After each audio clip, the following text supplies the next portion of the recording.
Cerebro emocional.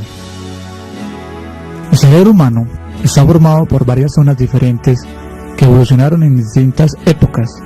Cuando en el cerebro de nuestros antepasados crecía una nueva zona, generalmente la naturaleza no desechaba las antiguas, en vez de ello las retenía, formándose la sección más reciente encima de ellas. Esas primitivas partes del cerebro humano siguen operando en concordancia con un instintivo conjunto de programas que proceden tanto de los mamíferos que habitaban en el suelo del bosque, como más atrás aún en el tiempo, de los toscos reptiles que dieron origen a los mamíferos.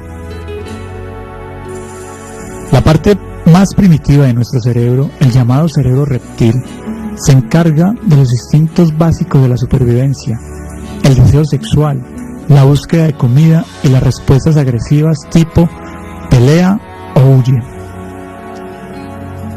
En los reptiles, la respuesta al objeto sexual, a la comida o al predador peligroso eran automáticas y programadas.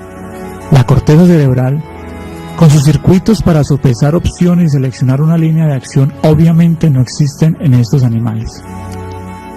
Sin embargo, muchos experimentos han demostrado que gran parte del comportamiento humano se origina en zonas profundamente enterradas del cerebro, las mismas que en un tiempo dirigieron los actos vitales de nuestros antepasados. Aún tenemos en nuestras cabezas estructuras cerebrales muy parecidas a las del caballo y el cocodrilo. Nuestro cerebro primitivo de reptil, que se remonta a más de 200 millones de años de evolución, nos guste o no nos guste reconocerlo, aún dirige parte de nuestro mecanismo para cortejar, casarse, buscar, hogar y seleccionar dirigentes. Es responsable de muchos de nuestros ritos y costumbres, y es mejor que no derramemos lágrimas de cocodrilo por esto. Es decir, direcciona nuestras emociones.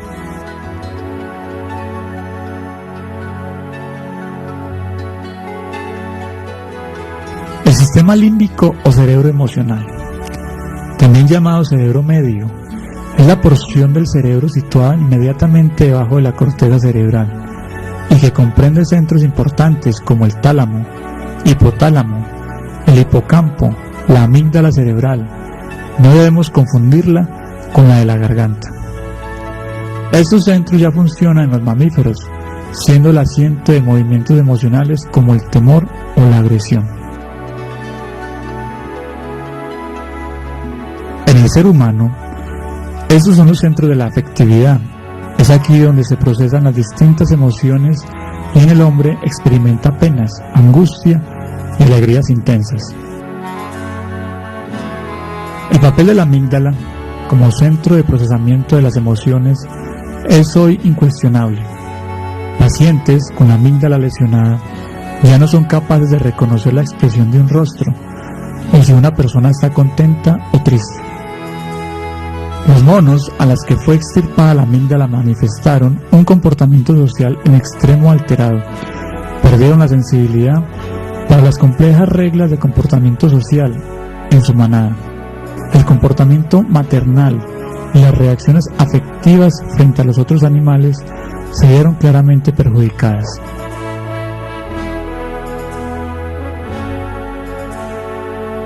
Las investigaciones han aportado además pruebas de que la capacidad de aprendizaje y la memoria requieren de una amígdala intacta. Pusieron a unos chimpancés delante de dos cuencos de comida. En uno de ellos había un apetitoso bocado, el otro estaba vacío. Luego taparon los cuencos. Al cabo de unos segundos, se permitió a los animales tomar uno de los dos recipientes cerrados. Los animales sanos tomaron sin dudarlo el cuenco que contenía el apetitoso bocado, mientras que los chimpancés, con la amígdala lesionada, eligieron al azar. El bocado apetitoso no había despertado en ellos ninguna excitación de la amígdala, y por eso tampoco lo recordaban. El sistema límbico está en constante interacción con la corteza cerebral. Una transmisión de señales de alta velocidad permiten que el sistema límbico y el neocórtex trabajen juntos, y esto es lo que explica que podamos tener control sobre nuestras emociones. Hace aproximadamente 100 millones de años aparecieron los primeros mamíferos superiores. La evolución del cerebro dio un salto cuántico por encima del bulbo raquídeo y del sistema límbico. La naturaleza puso el neocórtex, el cerebro racional.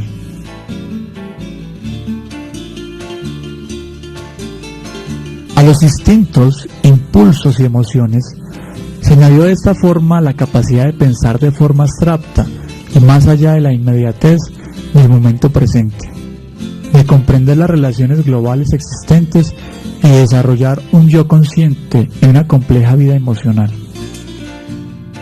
Hoy en día la corteza cerebral, la nueva y más importante zona del cerebro humano, recubre y engloba las más viejas y primitivas. Esas regiones no han sido eliminadas, sino que permanecen debajo, sin ostentar ya el control indisputado del cuerpo, pero aún activas. La corteza cerebral no solamente está en el área más accesible del cerebro, sino que es también la más distintivamente humana. La mayor parte de nuestro pensar o planificar, y del lenguaje, imaginación, creatividad y capacidad de abstracción proviene de esta región cerebral. Así pues, el neocórtex nos capacita no solo para solucionar ecuaciones de álgebra, para aprender una lengua extranjera, para estudiar la teoría de la relatividad o desarrollar la bomba atómica. Proporciona también a nuestra vida emocional una nueva dimensión. Amor y venganza, altruismo e intrigas, arte y moral, sensibilidad y entusiasmo, van mucho más allá de los rudos modelos de percepción y de comportamiento espontáneo del sistema límbico. Por otro lado, esto se puso de manifiesto en experimentos con pacientes que tienen el cerebro dañado. Esas sensaciones quedarían anuladas sin la participación del cerebro emocional. Por sí mismo, el neocórtex solo sería un buen ordenador de alto rendimiento.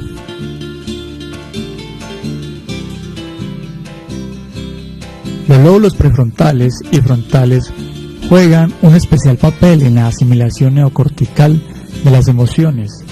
Como manager de nuestras emociones, asumen dos importantes tareas. En primer lugar, modelan nuestras reacciones emocionales, frenando las señales del cerebro límbico. En segundo lugar, desarrollan planes de actuación concretos para situaciones emocionales. Mientras que la amígdala del sistema límbico proporciona los primeros auxilios en situaciones emocionales extremas, el lóbulo prefrontal se ocupa de la delicada coordinación de nuestras emociones. Es por esto que el cerebro es una máquina poderosamente compleja. Permanece como una de las cosas que más desconoce aún el hombre.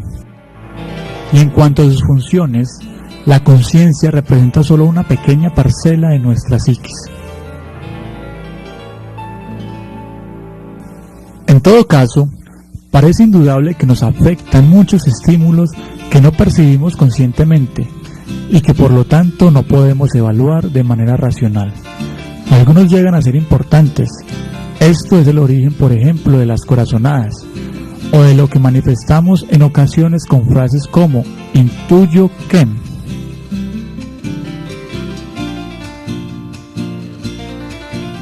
El número de neuronas que contiene nuestro cerebro, solo en la corteza, puede calcularse en 10.000 millones, y el número de conexiones entre ellas supera toda imaginación.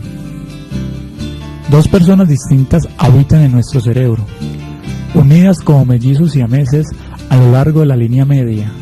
Una de ellas es verbal, analítica, dominante. La otra es artística, pero muda, casi misteriosa en su totalidad. Estos son los hemisferios izquierdo y derecho de nuestro cerebro, constituido por dos mitades unidas por una compleja red de fibras nerviosas que forman un grueso cable llamado cuerpo calloso. La conexión del sistema nervioso determina que el hemisferio izquierdo controla la parte derecha del cuerpo y el hemisferio derecho controla el lado izquierdo. El comportamiento de los dos medios cerebros en la gente normal está rodeado de mucho misterio. Nadie sabe si estas dos mitades gemelas también se ignoran entre sí, se inhiben una a otra, cooperan, compiten o se turnan para los controles del cuerpo. Casi todos nosotros, sin advertirlo, en diferentes circunstancias tendemos a utilizar solo el hemisferio cerebral derecho. Analicemos esos ejemplos. Sin darse cuenta, usted ha cambiado de lugar un objeto. Aunque piense en la secuencia de todo lo que hizo antes, no recuerda en dónde lo puso. Esa noche, mientras divagaba sentado en la sala de su casa, se le ilumina la memoria. Había dejado el objeto en la mesa del taller. ¿De dónde provino ese destello de intuición? De su hemisferio cerebral derecho, con datos que le proporcionó el izquierdo. Durante un largo viaje en auto, se da usted cuenta de que el tiempo y la distancia han transcurrido sin notarlo. Tenía la mente a millones de kilómetros de allí. Comenta con un amigo. En realidad, solo se había desviado unos centímetros del lado izquierdo del cerebro hacia el derecho, que entonces lo distrajo a usted durante el viaje con una serie animada de imágenes e intuiciones. Comprendiendo lo que nos sucede al interior de nuestro cerebro, podemos dar el gran salto de entender qué es la inteligencia emocional y cómo podemos hacer que se desarrolle para poderla aplicar a nuestras vidas, tanto personal como profesional.